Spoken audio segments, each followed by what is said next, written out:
we hope.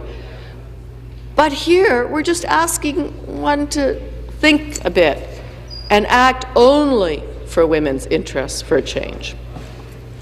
Anyway, so here we are. We're dealing with a closure motion. It's a motion that is going to truncate debate.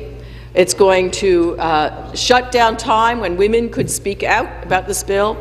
It's going to limit dialogue about violence against women, one of the most intractable problems of our country and of our province and of our city. A problem that, trust me, I've had groups in my office, from our local police divisions to shelter workers to everybody else, and it's something when you see a superintendent of a police division with tears in her eyes, because no matter what they do, every year there's another death. So as legislators and as a woman, that hurts. It hurts because here's an opportunity, and it's an opportunity, unfortunately, because of the closure motion, an opportunity missed. Now, don't get me wrong, we in the New Democratic Party are going to vote for Bill 168.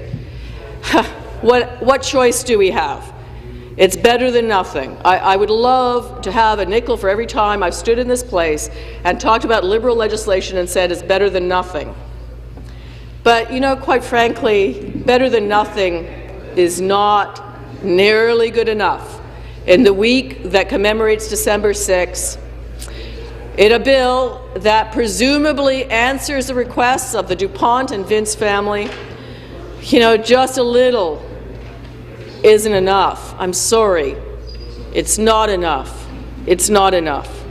And the simple question that they had, and that's why they brought forward these amendments, these families and organizations, was, will this bill, as it's written, would it have saved the life of Laurie DuPont or Teresa Vince? Nope.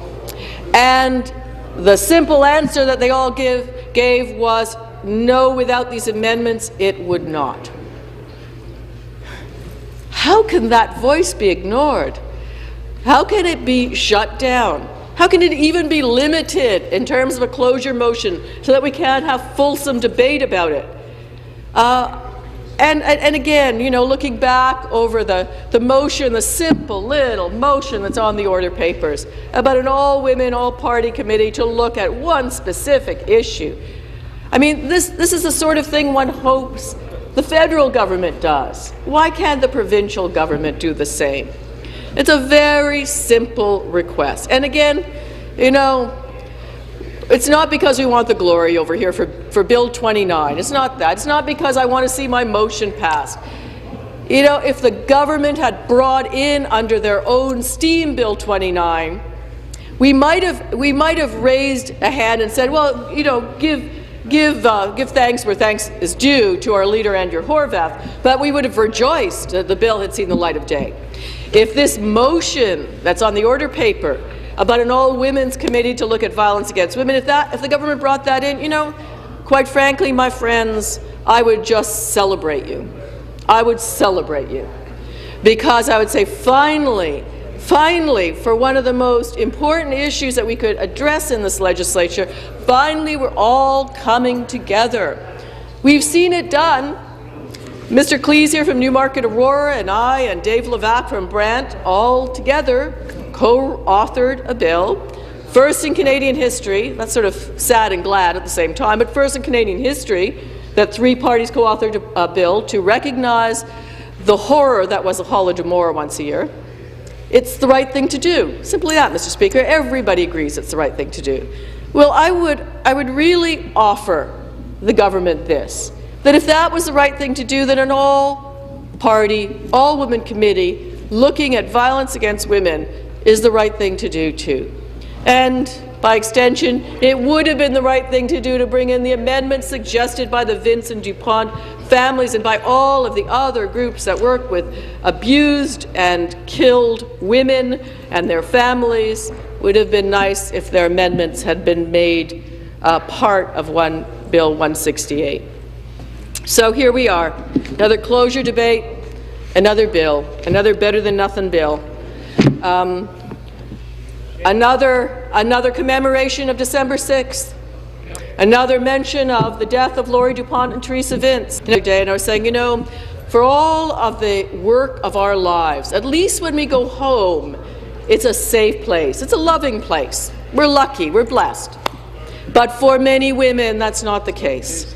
For many women, it's not the case. And then guess what? For more women, it's not the case that when they get to work, is it a safe place? It's not a safe place for many women.